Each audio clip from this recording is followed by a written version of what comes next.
Praise the Lord. Hallelujah. இயேசு கிறிஸ்துவின் நாமத்தில் உங்கள் யாவரையும் நான் வாழ்த்துகிறேன். இப்போலிருந்து பாச ஐசக். இந்த சோஸ்திர ஜப கூட்டத்திற்கு வந்திருக்கிறவங்கள் யாவரையும் நான் வாழ்த்துகிறேன். நான் உங்களை பார்க்க முடியாது, ஆனால் நீங்கள் என்னை பார்த்து கொண்டு இருப்பீர்கள். அப்படியாக இந்த தேசத்துடைய சூழ்நிலை நிமித்தமாக, இந்த வாதையோட நிலைமை நிமித்தமாக நாம் ஒன்று கூட முடியவில்லை. ஆனாலும் நீங்கள் என்னை பார்க்கும் பொழுது நான் பேசுகிறதான வார்த்தை உங்களுக்கு ஒரு ஆறுதலையும் தேவனிடத்தில் இந்த ஒரு சமாதானத்தையும் உங்களுக்கு அளிக்கும் என்று சொல்லி நான் விசுவாசிக்கிறேன். நம்முடைய சகோதரர் ஸ்டீவன் அவருடைய தாயார் பாப்பம்மா அவர்கள் கத்தரைக்குள்ளார நித்திரை அடைந்து இன்றோடு 1 வருஷம் ஆகிறது. ஸோ இந்த சோசர ஜப கூட்டத்தில் நாம் அவங்களை நினைவு கூர்ந்து கத்தர் இடத்துல நன்றி செலுத்தும் போது கத்தர் நம்மளுடைய இருதயத்தில் ஆறுதலையும் அவரோடு கூட தாயார் அவர்களும் இருப்பது நாம் அறிந்திருக்கிறோம். கத்தர் மெய்யாகவே உங்கள் ஒவ்வொருவரையும் தேற்றி பலப்படுத்துவாராக. மீண்டுமாக இதை பார்த்து கொண்டிருக்கிற அன்பான பிள்ளைகள் உங்கள் யாவரையும் கத்தர் நடத்துவாராக, உங்கள் யாவரையும் கத்தர் பலப்படுத்துவாராக.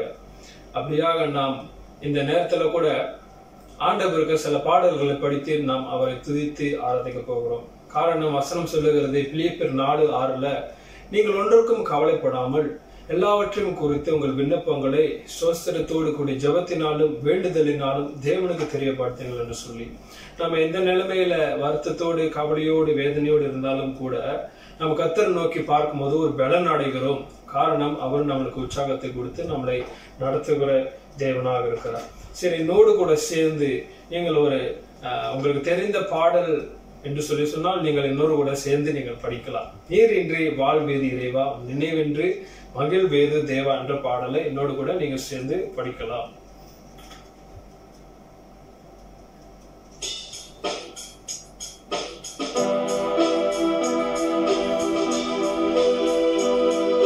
நீரின்றி வாழ்வேது இறைவா, நினைவென்று மகிழ்வேது தேவா. நீரின்றி வாழ்வேது இறைவா, நினைவென்று மகிழ்வேது தேவா. உலகத்தில் 100 ஆண்டு நான் வாழ்ந்த போதும், உலகத்தில் 100 ஆண்டு நான் வாழ்ந்த போதும், உம்மில்லத்தில் வாழும் ஒரு நாளே போதும், உம்மில்லத்தில் வாழும் ஒரு நாளே போதும். நீரின்றி வாழ்வேது இறைவா, நினைவென்று மகிழ்வேது தேவா. நீரின்றி வாழ்வேது இறைவா, நினைவென்று மகிழ்வேது தேவா. பல கோடி வார்த்தைகள் நான் கேட்ட போதும், இயேசுவே நீ பேசும் ஒரு வார்த்தை போதும். பல கோடி வார்த்தைகள் நான் கேட்ட போதும், இயேசுவே நீ பேசும் ஒரு வார்த்தை போதும். 1000 ஜீவன் உயிர் வாழுமே, 1000 ஜீவன் உயிர் வாழுமே. உம் வார்த்தையில் உண்டு அற்புதமே, உம் வார்த்தையில் உண்டு அற்புதமே.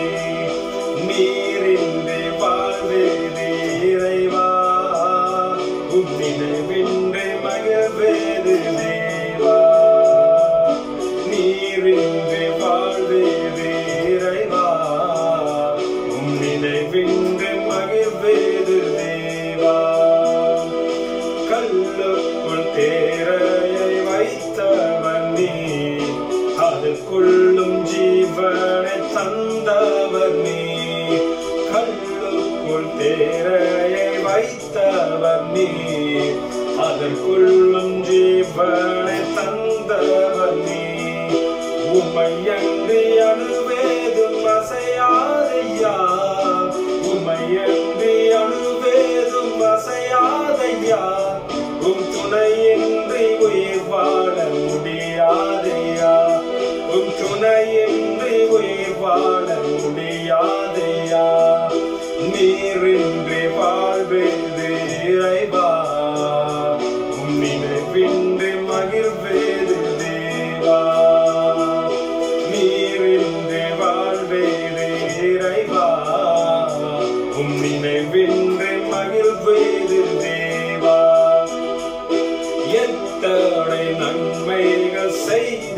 ஐயா, அது எதற்கென்று நன்றி சொல்லி துதிப்பேன் ஐயா. எத்தனை நன்மைகள் செய்தே ஐயா, அது எதற்கென்று நன்றி சொல்லி துதிப்பேன் ஐயா. அத்தனையும் சொல்ல வேண்டும் என்றார், அத்தனையும் சொல்ல வேண்டும் என்றார், 1000 ஆண்டுகள் போதாதையா, 1000 ஆண்டுகள் போதாதையா. நீரின்றி வாழ்வேது இறைவா, உம் நினைவின்றி மகிழ்வேது தேவா. நீரின்றி வாழ்வேது இறைவா, உம் நினைவின்றி மகிழ்வேது தேவா. உம் நினைவின்றி மகிழ்வேது தேவா, உம் நினைவின்றி மகிழ்வேது தேவா. ஸ்வஸ்தனம் ஆண்டவரே, நன்றி செலுத்துகிறோம் தகப்பனே. அப்பா உன்னதரே, உம்மை போற்றுகிறோம், உமக்கு நன்றி செலுத்துகிறோம் ராஜா. கர்த்தாவே தகப்பனே, இந்த வேளையிலும் கூட பார்த்து கொண்டிருக்கிற உங்களுடைய பிள்ளைகள் ஆண்டவரே, இதோ இந்த ஆன்லைன் மூலமாக ஆண்டவரே கவனித்துக் கொண்டிருக்கிற அனைவருக்கும் இருதயத்தில் ஒரு ஆறுதலையும் ஒரு தேற்றுதலையும் நீ தரும்படிக்காக ஜெபிக்கிறேன். வேதம் சொல்லுகிறது நீ ஆறுதலின் தேவனாக இருக்கிறார் என்று சொல்லி கடந்த நாட்களை குறித்து ஆண்டவரே நினைத்த மனதில் வேதனை உண்டானாலும் உம்மிடத்துல ஒரு பெரிய ஆறுதல் உண்டு, உம்மிடத்துல ஒரு பெரிய சமாதானம் உண்டு, உம்மிடத்தில் ஒரு பெரிய மகிழ்ச்சி உண்டு என்பதை ஆண்டவரே நீர் அப்படியாக ஒவ்வொருவருக்கும் அப்பா வெளிப்படுத்துகிறதற்காக துதிக்கிறேன், ஸ்தோத்திரிக்கிறேன் ஆண்டவரே. பார்த்து கொண்டிருக்கிற அன்பான ஒவ்வொரு பிள்ளைகளும் நீர் நேசிப்பீராக, அவர்களை அரவணைப்பீராக, அவர்களை நடத்துவீராக, தேற்றும் பலப்படுத்தும் ஆண்டவரே. உடைக்கப்பட்ட சூழ்நிலையில அமர்ந்து கொண்டு ஆண்டவரை பார்த்து கொண்டிருக்கிற அநேகருக்கு இருதயத்தில் திடனை கொடுத்து நீர் அவர்களை தேற்ற போகிறதற்காக நன்றி செலுத்துகிறேன். தேவ வார்த்தை அவர்களோடு இடைபடட்டும், தேவ வார்த்தை அவர்களை பலப்படுத்தட்டும். நன்றி செலுத்துகிறேன் அப்பா. நம்ம அடுத்ததாக இன்னொரு பாடல் நம்ம படிக்க போகிறோம். ராஜா மாளிகையில் ராப்பாகளாய் அமர்ந்திருப்பேன் என்ற பாடலை நான் படிக்கிறேன்.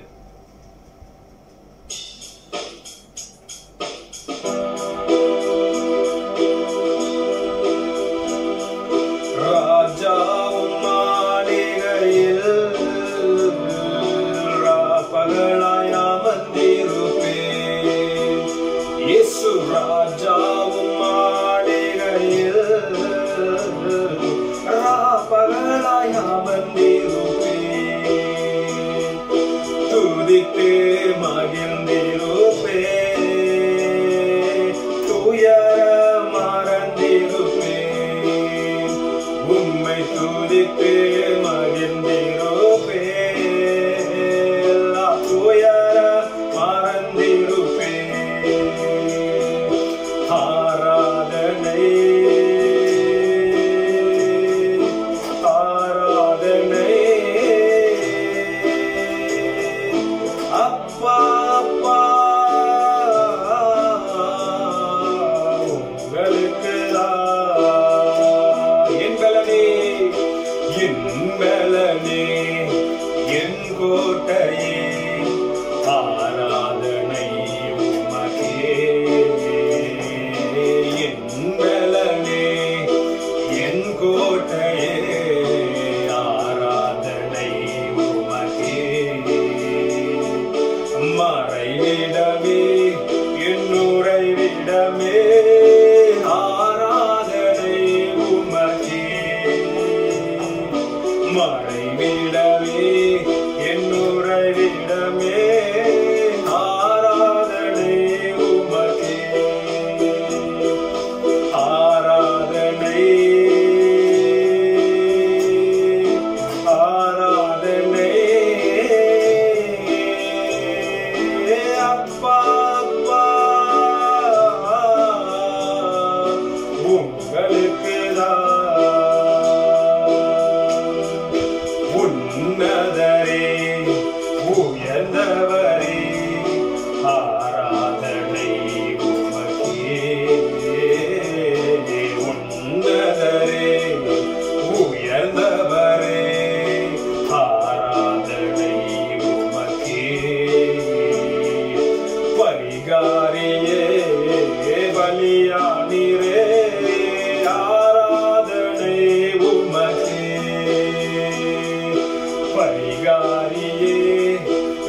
ஆராதிக்கிறோம் ஆண்டவரே.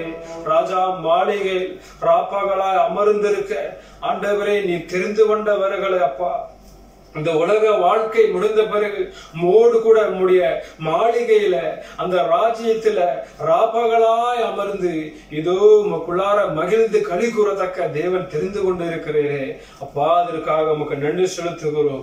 சோஸ்திருக்கிறோம் ராஜா, சோஸ்திருக்கிறோம் ஆண்டவரே. இந்த நேரத்திலும் கூட ஆண்டவரே, இதோ கூடி இருக்கிற ஒரு சிலர் ஆண்டவரே, அப்படியாக இந்த நேரத்தில் இந்த சோஸ்திர ஜப கூட்டத்தில் ஆண்டவரே இருதயத்தை உமக்கு முன்பதாக நிறுத்தி கண்களை ஏறெடுத்து ஆண்டவரே நோக்கி நாங்கள் பார்க்கிறோம் ஆண்டவரே.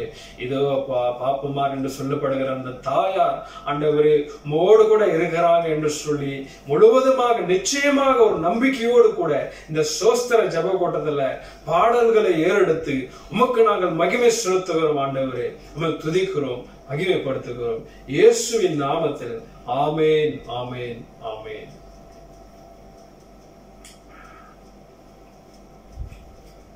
அல்லேலூயா.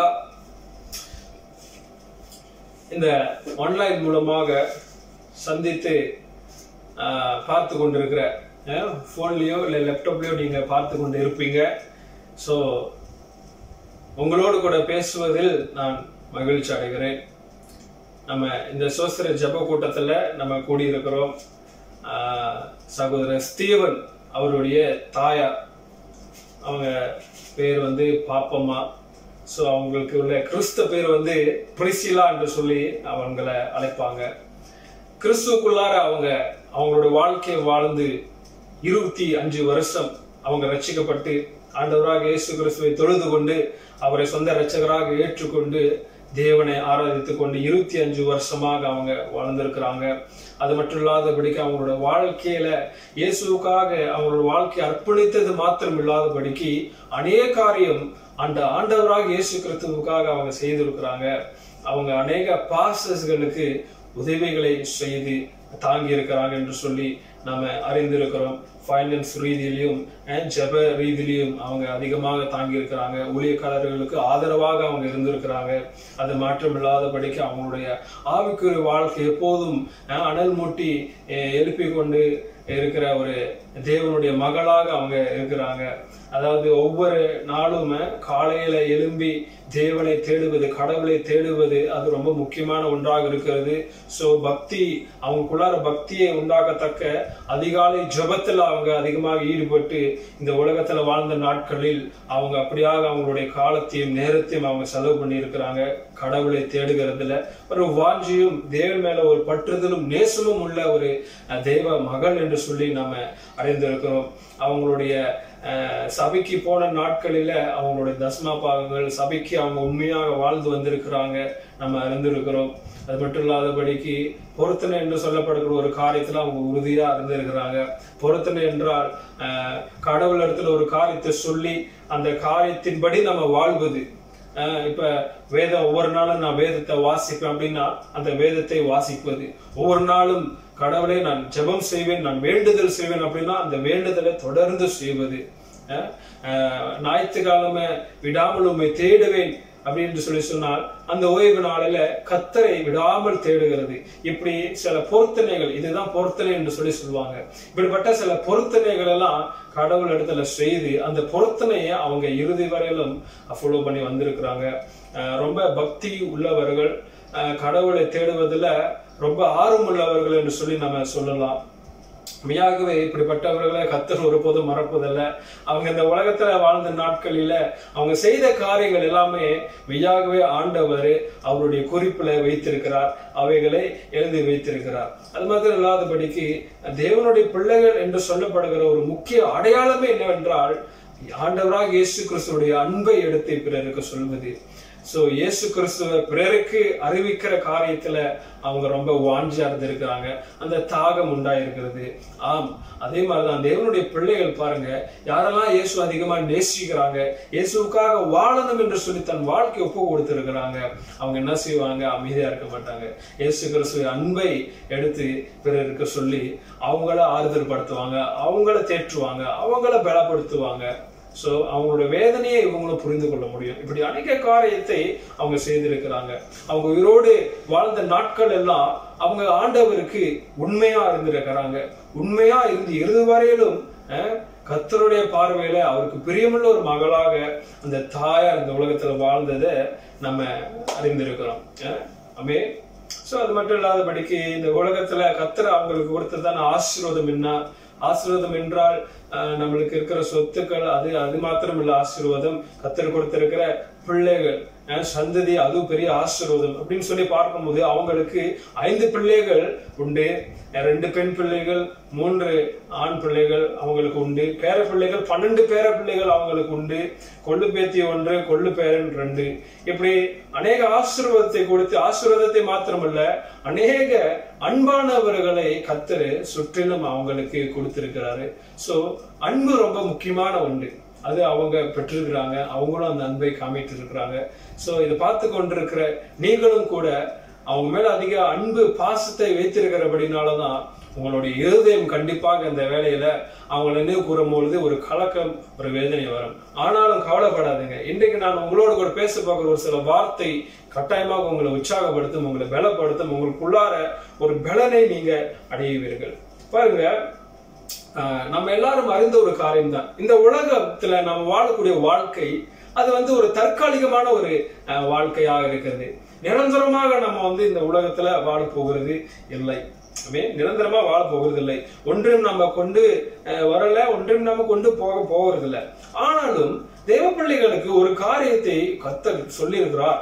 உங்கள் பொக்கிஷத்தை நீங்கள் பரலோகத்துல சேர்த்து வைக்க முடியும். அப்படின்னா இந்த உலகத்துல சேர்க்கிற நகை நட்டு இல்ல, பொக்கிஷம் பரலோகத்துல சேர்த்து வைக்கக்கூடிய பொக்கிஷம் என்று சொல்லி சொன்னால், இந்த உலகத்துல வாழுகிற நாட்களில் தேவ ராஜ்யத்திற்காக, ஆண்டவராக இயேசுவுக்காக, அவருடைய நாமத்திற்காக வாழ்க்கையை ஒப்பு கொடுத்து வாழ்க்கையை அவருடைய நன்மையான காரியத்துல ஈடுபடுத்தி கொண்டு வாழுகிறதான ஒரு வாழ்க்கை.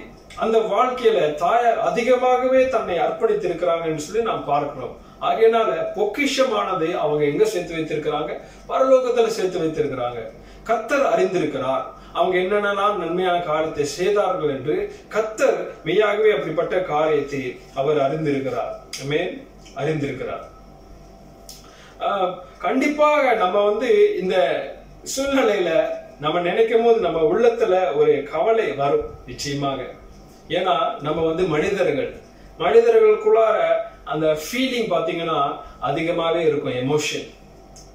சோ நம்ம தாயோடு அதிகமா பாசம் வைத்திருப்போம், தந்தையோடு பாசம் வைத்திருப்போம், கூட பிறந்தவர்களை நேசிப்போம், நம்மளுடைய கணவன் மனைவி இப்படி அதிகமா நேசத்தோடு பாசத்தோடு நாம் வாழ்ந்திருப்போம்.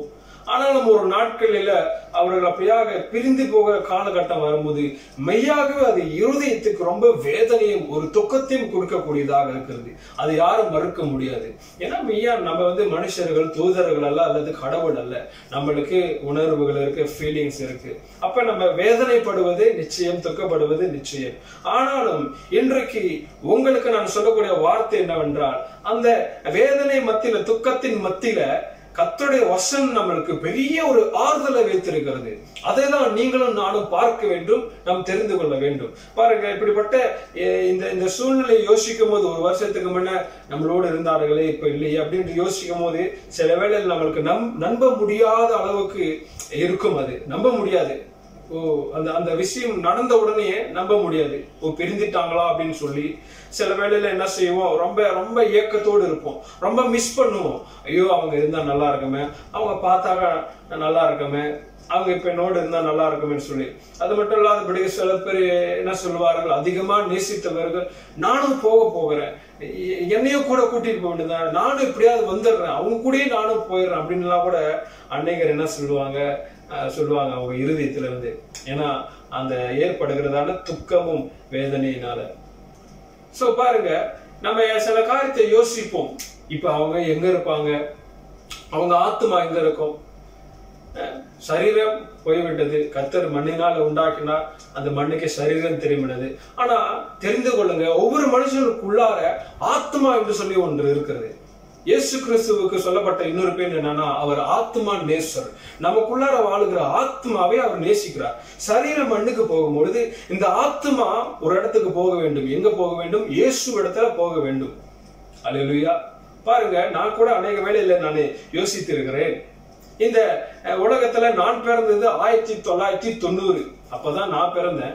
ஆனா நான் யோசித்து இருக்கிறேன், 1899 நான் எங்க இருந்தேன் எனக்கே தெரியாது. அப்ப 90ல தான் நான் பிறந்தேன். அப்ப எங்க இருந்தேன் ஒன்றும் தெரியாது. ஆனா இந்த உலகத்துல 1990ல நான் பிறந்து வந்திருக்கிறேன், இது வரைக்கும் வாழ்ந்து கொண்டிருக்கிறேன். அதே போலதான் எங்க இருந்தேன்னு எனக்கு தெரியாது. ஆனா கடவுள் என்ன செய்கிறார், நம்மளோட வாழ்க்கையில ஒவ்வொரு காரியத்தையும் நியமித்து இருக்கிறார். இந்த உலகத்தில் நம்ம கொண்டு வருவது ஒரு நேரம் அவர் வைத்திருக்கிறார். எப்ப அவரோடு திரும்பி நம்ம போக வேண்டும் என்று சொல்லி அதுக்கு ஒரு நேரத்தை தேவன் உண்டு பண்ணி வைத்திருக்கிறார். அதான் நம்முடைய விசுவாசமாக இருக்கிறது. அதே மாதிரி அவர் குறிப்பிட்ட நேரத்தில் நம்மை அழைத்து செல்லுகிற தேவனா இருக்கிறார். சோ எவ்வளவுதான் நம்மளுடைய இருதயத்துல துக்கத்தோடு வேதனையோடு இருந்தாலும் கூட வேத வசனம் நம்மளுக்கு கொடுக்கிற ஆறுதலை நம்ம எடுத்துக்கொள்ள வேண்டும். அந்த வேத வசனம் நம்மளை பலப்படுத்தி ஆறுதல் படுத்தக்கூடியதாக இருக்கிறது. வேதத்தை வைத்து இருந்தீங்கன்னா, பைபிள் வச்சிருந்தீங்கன்னா என்னோடு கூட நீங்க திருப்பி கொள்ளுங்க. 1 தெசலோனிக்கேயர் 4வது அதிகாரம் வசனம் 13 - 18 வரை நான் வாசிக்கிறேன், கேளுங்க. அன்றையும் சகோதரரே, நித்திரை அடைந்தவர்களின் நிமித்தம் நீங்கள் நம்பிக்கை அற்றவர்களான மற்றவர்களை போல துக்கித்து அறிவில்லாதிருக்க எனக்கு மனதில்லை. இயேசுவானவர் மரித்த பின்பு எழுந்திருந்தார் என்று விசுவாசிக்கிறோமே. அப்படியே இயேசுவுக்குள் நித்திரை அடைந்தவர்களும் தேவன் அவரோடு கூட கொண்டு வருவார். கர்த்தருடைய வார்த்தையை முன்னிட்டு நாங்கள் உங்களுக்கு சொல்லுகிறதாவது, கர்த்தருடைய வருகை மட்டும் உயிரோடு இருக்கும் நாம் நித்திரை அடைந்தவர்களுக்கு முந்திக் கொள்வதில்லை. ஏனெனில் கர்த்தர்தாமே ஆரவாரத்தோடும் பிரதான தூதனுடைய சத்தத்தோடும் தேவ எக்காலத்தோடும் வானத்தில் இருந்து இறங்கி வருவார். அப்பொழுதும் கிறிஸ்துவுக்குள் மரித்தவர்கள் முதலாவது எழுந்திருப்பார்கள்.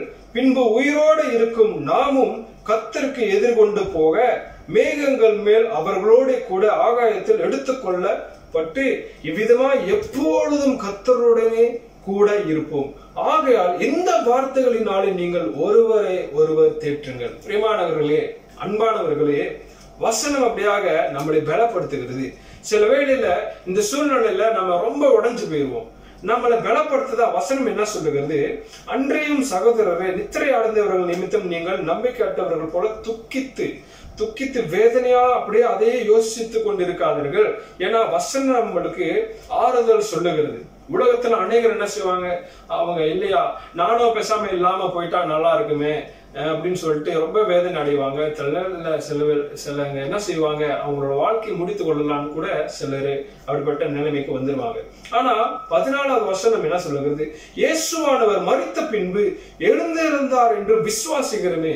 பிரியமானவர்கள், அன்பானவர்களே, இயேசுவும் அதை போலதான் இந்த உலகத்துல வாழ்ந்தார். அவரை சிலுவையில் அடித்தார்கள், மரித்து போனார். ஆனாலும் 3ஆம் நாள்ல அவர் அப்படியாக எழுந்தார். அவரு ஜீவனோடு இருக்கிறார். அதே போல கர்த்தரை விசுவாசிக்கிறவர்கள் மரித்தாலும் அவர்கள் பிழைக்கிறார்கள் என்று சொல்லும் போது நம்ம சரீரத்துல அவர்களை பார்க்க முடியாது. ஆனா அவர்களுடைய ஆத்மா இன்னும் ஜீவனோடுதான் இருக்கிறது. ஆத்மா இன்னும் வாழுகிறது. அந்த ஆத்மா இயேசு இடத்துல போகும், அவரிடத்துல இருக்கும், அவரிடத்துலதான் வாழ்ந்து கொண்டு இருக்கும். அதுதான் மரித்தாலும் கிறிஸ்துக்குள்ளா இருக்கிறவர்கள் பிழைத்து கொண்டுதான் இருப்பார்கள். இயேசு எப்படி மரித்தும் உயிரோடு இருக்கிறார் என்று சொல்லுகிறோமோ அதே போல இயேசு விசுவாசிக்கிறவர்கள் மரித்தாலும் அவர்கள் உயிரோடு கூட இருக்கிறார்கள் என்று சொல்லி நம்ம நம்புகிறோம். அல்லேலூயா, ஆமென். பிறகு நீங்க பார்க்கும்போது 15வது வசனம் சொல்லுகிறது, கர்த்தருடைய வார்த்தை முன்னிட்டு நாங்கள் உங்களுக்கு சொல்லுகிறது அதாவது கர்த்தருடைய வருகை மட்டும் உயிரோடு இருக்கிறோம் நாம் நித்திரை அடைந்தவர்களுக்கு முந்திக் கொள்வதில்லை. இங்க அதாவது ஆண்டவர் என்ன சொல்லுகிறார்னா, அவருடைய வருகை என்று சொல்லி ஒரு காலம் இருக்குது. அந்த நாட்கள் வரும்பொழுது ஆண்டவர் வருவார். கிறிஸ்துவை நம்பி கிறிஸ்துக்குள்ளார மரித்தவர்கள் எப்படி இப்ப போய் கல்லறையில் அடக்கம் பண்ணி வைத்திருக்கிறாங்களே, அவங்க மரித்தவர்கள் முதலாவதாக உயிரோடு எழுந்திருப்பார்கள். அடுத்ததாக இயேசுடைய வருகையில யாரெல்லாம் உயிரோடு இருக்கிறாங்க அவங்களும் அவரோடு கூட போவாங்க என்று சொல்லி. அப்ப இந்த உலகம் நமக்கு நிரந்தரம் அல்ல. உலக வாழ்க்கை நம்மளுக்கு நிரந்தரமான ஒரு வாழ்க்கை அல்ல. ஆனால் ஆண்டவரோடு கூட வாழக்கூடிய ஒரு வாழ்க்கை தான் நம்மளுக்கு நிரந்தரமாக ஒன்றாக இருக்கிறது. ஆகையினால அதுதான் நம்ம விசுவாசிக்கணும். அந்த ஆண்டவருடைய வருகையில எக்கால சத்தத்தோடு தூதர்களோடு அவர் வரும்பொழுது மரித்தவர்களாகவே இருப்பதில்லை, அல்லது மரித்தவர்கள் என்னது இயேசு கிறிஸ்துவின் மேல் நம்பிக்கை வைத்தவர்கள் நரகத்துக்கு போவதில்லை. அவர்கள் என்ன செய்கிறார்களா, ஆண்டவரோடு கூட எடுத்துக் கொள்ளப்படுவார்கள் என்று சொல்லி வசனம் நம்மளை பலப்படுத்துகிறது. இது ஒரு கட்டுக்காதை அல்ல, இது ஏதோ ஒரு நம்மளை உற்சாகப்படுத்த சொல்லப்பட்ட வார்த்தை அல்ல. இதுதான் நிஜம், இதுதான் சத்தியம், இதுதான் உண்மை. இன்றைக்கு தேவ பிள்ளைகள் நீங்களும் நானும் இந்த வசனத்தை வாசிக்கும் போது நம்மளை பலப்படுத்திக் கொள்ள வேண்டும், நம்மளை உறுதிப்படுத்திக் கொள்ள வேண்டும். ஏன்னா கர்த்தருடைய வார்த்தை நமக்கு இதுதான் சொல்லுகிறது. நீங்க பாருங்க, 17வது வசனம் சொல்லுகிறது, பின்பு உயிரோடு இருக்கும் நாமும் கர்த்தருக்கு எதிர்கொண்டு போக மேகங்கள் மேல் அவர்களோட கூட ஆகாயத்தில் எடுத்துக் கொள்ளப்பட்டு இவ்விதமாய் எப்பொழுதும் கர்த்தருடனே கூட இருப்போம். எப்பொழுதும் கர்த்தரோட கூட இருப்போம். இந்த உலகத்துல கண்ணை மூடும் போது மனுஷர்கள் நினைக்கிறோம் இதோட எல்லாம் முடிஞ்சது அப்படின்னு சொல்லி. ஆனா இங்க எப்ப கண்ணை மூடுறோமோ அதுதான் ஆரம்பம். என்னத்துக்கு ஆரம்பம்? கர்த்தரோடு கூட வாழ்கிற வாழ்க்கைக்கு ஆரம்பம். இந்த உலகத்துல நம்ம வாழ்கிற காலம் சிறிய காலம் தான், சிறிய காலம் தான். ஆனால் பாருங்க, கர்த்தரோடு கூட நம்ம வாழக்கூடிய வாழ்க்கை என்றால் அது நிரந்தரமான ஒரு வாழ்க்கை. அப்ப சொல்லுங்க, இந்த வாழ்க்கை அதிக முக்கியமா, அங்க வாழ போற வாழ்க்கை அதிக முக்கியமா? இங்க நம்மளை ஆயத்தப்படுத்துவது முக்கியமா, இல்ல அங்க போகிறதுக்கு நம்மளை ஆயத்தப்படுத்துவது ரொம்ப முக்கியமா? அப்ப அந்த பரலோகத்துக்கு செல்லக்கூடிய தேவ பிள்ளைகளாக நம்ம காணப்பட வேண்டும். வசனமா தான் சொல்லுது. இதுவரையிலும் கர்த்தருடைய பிள்ளைகள் அநேகர் இருக்கிறாங்க, இந்த உலகத்துல வாழ்ந்து மரித்தவர்கள் இருக்கிறாங்க. எங்க இருக்கிறாங்க? ஐயோ அவங்க எங்க போயிட்டாங்கன்னு சொல்லி வருத்தப்பட்டு கவலைப்பட்டு கலங்கி போவதுக்கு அவசியம் இல்லை. காரணம் நம்மளுக்கு தெரியும், கர்த்தர் வசனத்துல சொல்லி இருக்கிறார். அவர்கள் குறித்து கலக்க முடியாதுங்க, அவங்களை குறித்து வேதனைப்படாதுங்க, அவங்களை குறித்து கவலைப்படாதுங்க. ஏன்னா வசனம் சொல்றது அவர்கள் சேஃபா, அவர்களுடைய ஆத்மா பாதுகாப்பா இங்க கர்த்தர் இடத்துல அது போகும் என்று சொல்லி வசனம் நம்மளுக்கு தெளிவா சொல்லுகிறது. அது மட்டும் இல்லாதபடிக்கு இன்னொரு வசனம் என்ன சொல்லுகிறது சொல்லி நம்ம பார்ப்போமா? வெளிப்படுத்தல 21வது அதிகாரம் 4வது வசனம் அப்படியாக என்ன சொல்லுகிறது? தேவனோடு கூட சென்றவர்கள் அவர்கள் எப்படி இருப்பார்கள்? அவர்களுடைய கண்ணீர் யாவையும் தேவன் துடைப்பார். இனி மரணமும் இல்லை, துக்கமும் இல்லை, அலறுதலும் இல்லை, வருத்தமும் இல்லை. மரணமும் இல்லை, துக்கமும் இல்லை, என்னது அலறுதலும் இல்லை, வருத்தமும் இல்லை. இதெல்லாம் இருக்காது. ஒரே காரியம் தான் இருக்கும். என்ன? மகிழ்ச்சி, சந்தோஷம், மனசு நிறைவோடு மகிழ்ச்சியோடு அந்த கடவுள் இடத்துல நம்ம இருப்போம். பிரியமானவர்களே, இன்றைக்கு நம்ம அப்படியாக இந்த சோஸ்தர ஜெப கூட்டத்துல நம்ம தேவனுக்கு நன்றி செலுத்தி கொண்டிருக்கிறோம். யாருக்காக? தாயார் பாப்பம்மா அவர்கள், இந்த தாயார் கர்த்தருக்குள்ளார நித்திரை அடைந்து இன்றோட 1 வருஷம் ஆகிறது. அப்ப அவங்களோடு அவங்களுடைய இந்த காரியத்தை நம்ம தியானிக்கும் போது நம்ம கர்த்தருக்கு நன்றி செலுத்த வேண்டும். ஏன்னா கர்த்தர் இதுதான் நம்மளுக்கு சொல்லி இருக்கிறார். அதனால கவலைப்பட வேண்டாம், துக்கப்பட வேண்டாம், நம்ம சந்தோஷமா இருந்து கர்த்தருக்கு நன்றி செலுத்தணும். அதனாலதான் பவுல் என்ன சொல்லுகிறார்? கிறிஸ்து எனக்கு ஜீவன், சாவு எனக்கு ஆதாயம் என்று சொல்லி சொல்லுகிறார். ஏன்னா கிறிஸ்து எனக்கு ஜீவன் ஆயிட்டாருன்னா மரணத்தை கண்டு நான் பயப்படல. அந்த மரணம் என்னை பிரிக்க முடியாது.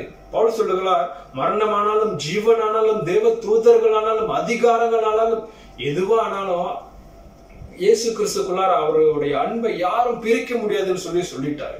மரணமே ஆனாலும் சரி, பிரிக்க முடியாதையா? நான் அந்த ஆண்டவரோடு போகிறத, அவரோடு இருக்கிறத யாரும் பிரிக்க முடியாது. இந்த உலக வாழ்க்கையை பிரித்திடலாம், இந்த சரீரம் பிரித்திடலாம், ஆனா ஆத்மா தேவனோடு செல்வதை யாராலையும் தடை செய்ய முடியாது. ஆகையினால அவருடைய பிரசனம் நம்மளோடு கூட இருக்கிறது, அவருடைய ஆதரவு நம்மளோடு கூட இருக்கிறது, அவருடைய வார்த்தை உண்மையுள்ள வார்த்தையாக இருக்கிறது. தேவ பிள்ளைகள், நீங்க யாரும் கவலைப்படாதீங்க, வருத்தப்படாதீங்க. ஏற்ற நேரங்களில பாருங்க, அந்த கடைசி நாட்களில நம்மும் ஆண்டவரோடு கூட செல்லும் போது நம்ம நேசிக்கிறவர்களை நம்ம சந்திப்போம், அவங்கள நம்ம பார்ப்போம். அது வரையில நம்ம என்ன செய்வோம்? இந்த தேவனுக்குள்ளார வாழ்கிற வாழ்க்கையை உண்மையோடு தேவனை நேசித்து வாழக்கூடிய வாழ்க்கையை நம்ம வாழ்வோம். கர்த்தர் உங்களை ஆசீர்வதிப்பார். பிரியமான அன்பான தேவ பிள்ளைகளே, நீங்க தொடர்ந்து இந்த வார்த்தை கேட்ட பிறகு நீங்க அந்த வசனத்தை தியானிங்க. ஒருவேளை உங்களுக்கு விளங்கவில்லை என்று சொன்னால் தெரிந்தவர்களோடு கேட்டு அதை தியானிங்க. கர்த்தர் உங்களை ஆசீர்வதிப்பார். இயேசு கிறிஸ்து அன்பானவர். அவரை தேடுகிற யாவருக்கும் அவர் ஆறுதலின் தேவனா இருக்கிறார், சமாதானத்தை தருகிற தேவனா இருக்கிறார், உதவி செய்கிற தேவனா இருக்கிறார், விடுதலை தருகிற தேவனா இருக்கிறார், வியாதியிலிருந்து விடுதலை தருகிற தேவனா இருக்கிறார். இயேசுவை ஒரு முறை நீங்கள் கூப்பிட்டு பாருங்க, ஜெபம் செய்யுங்க, அவரை தேடுங்க. அவர் உங்களை நேசிக்கிறார். நம் கண்களை மூடி நாம் வேண்டுதல் செய்வோம். நன்றி ஆண்டவரே, அப்பா தகப்பனே, இந்த அருமையான நேரத்துல நன்றியோடு துதிக்கிறோம் ராஜா. இதோ ஆண்டவரே, அந்த தாயார் மோடு கூட ஆண்டவரே இருக்கிறாங்க என்பதை நாங்கள் விசுவாசிக்கிறோம் ராஜா. நீர் சொன்ன இந்த வார்த்தையை படித்து வாசித்து எங்களுக்குள்ளார ஒரு திடனை ஆண்டவரை நாங்கள் உணர்கிறோம், ஒரு பலனை நாங்கள் உணர்கிறோம். இனி நாங்கள் வருத்தப்படுவதில்லை, கலங்குவதில்லை. சந்தோஷத்தோடு கூட உங்களுடைய வார்த்தையை நாங்கள் நம்பி விசுவாசித்து இதோ உங்களுக்குள்ளார நாங்கள் பலன் அடைகிறோம் ஆண்டவரே. அப்பா கர்த்தாவை காத்து கொண்டிருக்கிற பிள்ளைகளுக்காக உங்களுடைய சமூகத்தில் நான் ஜெபிக்கிறேன் ஆண்டவரே. அவர்களை பலப்படுத்துங்க. அவர்களுக்குள்ளார இருக்கிற அன்புக்காக நன்றி. அவர்களுடைய குடும்பத்தை வழி நடத்துங்க. அவர்களுடைய குடும்பத்தில் ஆண்டவரே உங்களுடைய அன்பு இப்படியாக வெளிப்படுவதாக அவர்களை நீர் பாதுகாத்துக் கொள்வீராக. இது இந்த COVID-19 கொரோனா அங்கங்க வாதை பரவி கொண்டிருக்கிற இந்த நேரத்திலும் கூட ஆண்டவரே, இது இந்த பிள்ளைகள் யாவரும் நீர் பாதுகாக்கும்படிக்காக நான் ஜெபிக்கிறேன் ஆண்டவரே. அப்பா, எங்க போனாலும் வந்தாலும் உடைய கிருபை இருக்கட்டும். தூதர்களை அனுப்பி அவர்களை காக்கும்படிக்காக நான் ஜெபிக்கிறேன். கேட்கிற ஒவ்வொருவரும் நீர் ஆசீர்வதியும், வழி நடத்தும், பலப்படுத்தும். இயேசுவின் நாமத்தில் ஜெபிக்கிறேன் நல்ல பிதாவே. ஆமேன், ஆமேன், ஆமேன். அன்பானவர்களே, கர்த்தர் உங்கள் யாவரையும் ஆசீர்வதிக்கிறார், பலப்படுத்துகிறார், ஆறுதல் அளிக்கிறார். ஆமென். God bless you.